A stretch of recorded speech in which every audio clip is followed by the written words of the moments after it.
മലപ്പുറം വേങ്ങരയിൽ ഫോണിൽ വിളിച്ച് മുത്തലാഖ് ചൊല്ലി.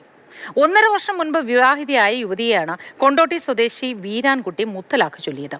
യുവതിയുടെ കുടുംബം നൽകിയ 30 പവൻ സ്വർണ്ണാഭരണങ്ങൾ തിരികെ നൽകിയില്ലെന്നും പരാതിയുണ്ട്. ഞാൻ എന്റെ മോളെ 1, 2, 3 ചെല്ലിയിരുന്നു. തീർത്തോ ഒപ്പിട്ടരാം, തീർത്തു പോ. അതാണ് ആൺകുട്ടികൾ. അല്ല കളിച്ചിട്ട് വലിയ കാര്യമില്ല. ഞാൻ എന്നോട് പറഞ്ഞു ഇത്ര കാലം ഞാൻ ഉണ്ടാകുന്നു. എനിക്ക് തരാനുള്ള സംഗതി മുഴുവൻ തെന്നതിന് ശേഷം വേണമെങ്കിൽ ഒപ്പിടാ, എവിടെ വേണമെങ്കിലും ഒപ്പിടാ. അല്ലാതെ എന്റെ ഉടായിപ്പിന്റെ പരിപാടി ഒന്നും നടക്കൂല മോനെ. എന്ത് തരാനുള്ളത് അത് അതിനുള്ള കാര്യങ്ങളൊക്കെ സംസാരിച്ചിട്ട് തെരുവ് മുഖേന എനിക്ക് തരാനുള്ളത് എന്ത് തരാനുണ്ടെങ്കിൽ ഞങ്ങൾക്ക് തരും. അത്രേ ഉള്ളൂ. 20 പവൻ കുറവായിരുന്നു അവർ ചോദിച്ചിട്ടുണ്ടായിരുന്നു. കൊടുത്ത ഇപ്പോൾ 20 പവൻ കുറവായിരുന്നു. അതിൻ്റെ പേരിൽ നല്ലതുണ്ടായിരുന്നു. ബാപ്പ ഞാൻ കല്യാണം കഴിഞ്ഞ് പിറ്റേ ദിവസം തന്നെ എന്നോട് ചോദിച്ച് സ്വർണം എത്രയാണ് എന്നാണ് ചോദിച്ചു.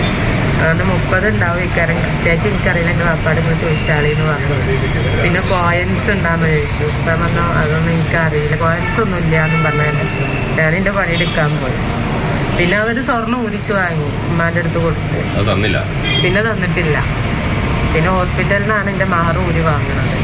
പിന്നെ ഒന്നുമില്ല. അഖില CP വിശദാംശങ്ങളുമായി നമുക്കൊപ്പം ചേരുന്നു. അഖില, ഗുഡ് മോർണിംഗ്.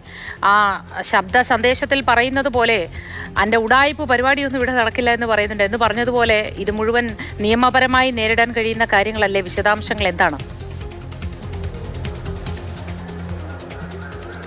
മോത്തി, നിലവിൽ ഫോണിലൂടെ വിളിച്ച് മുത്തലാഖ് ചൊല്ലാൻ നിയമമില്ല എന്നിരിക്കെയാണ് ഈ കൊണ്ടോട്ടി സ്വദേശിയായിട്ടുള്ള വീരാൻകുട്ടിയുടെ ഭാഗത്ത് നിന്ന് ഇത്തരത്തിലുള്ള ഒരു നടപടി ഉണ്ടാകുന്നത്.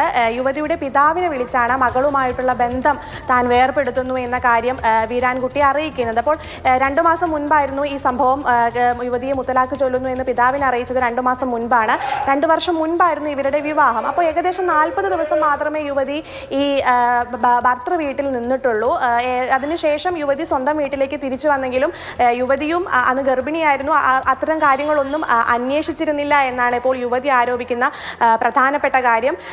മാത്രമല്ല ഈ 30 പവനോളം സ്വർണം ഈ വീരാൻകുട്ടിയുടെ കയ്യിലുണ്ടായിരുന്നു. അപ്പോൾ സ്വർണം ആവശ്യപ്പെട്ടിട്ടാണ് വിവാഹം കഴിക്കുന്നത്. 30 പവനിലധികം സ്വർണം വീരാൻകുട്ടി ആവശ്യപ്പെട്ടിരുന്നു. പക്ഷേ 30 പവനെ നൽകിയിരുന്നു. കല്യാണം കഴിഞ്ഞ സമയത്ത് തന്നെ എത്ര പവനാണ് എന്നുള്ള കാര്യങ്ങൾ യുവതിയോട് ചോദിക്കുന്നുണ്ട് എന്നാണ് ഇപ്പോൾ യുവതി നമ്മളോട് വ്യക്തമാക്കുന്നത്. ആ സമയത്ത് തന്നെ എനിക്ക് അതിനെപ്പറ്റി ഒന്നും അറിയില്ല എന്ന് യുവതി പറയുന്നുണ്ട്.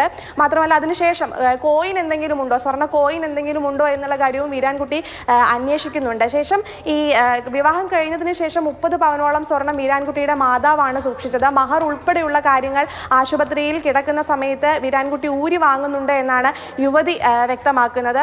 അപ്പോൾ അതിനിടയിലാണ് 2 മാസം മുൻപാണ് ഇപ്പോൾ മുത്തലാഖ് ചൊല്ലി ബന്ധം ഏർപ്പെടുത്തിയിരിക്കുന്നത്. നിലവിൽ ഈ യുവതി പോലീസിൽ പരാതി നൽകിയിട്ടില്ല. ഇനിയും അതുമായി ബന്ധപ്പെട്ടിട്ടുള്ള കാര്യങ്ങളിലേക്ക് കടക്കുമെന്നാണ് പ്രതീക്ഷിക്കുന്നത്. മോത്തി, ശരി അഖിലയാണ് വിശദാംശങ്ങൾ നൽകിയത്. നല്ല ദിവസം ആശംസിക്കുന്നു.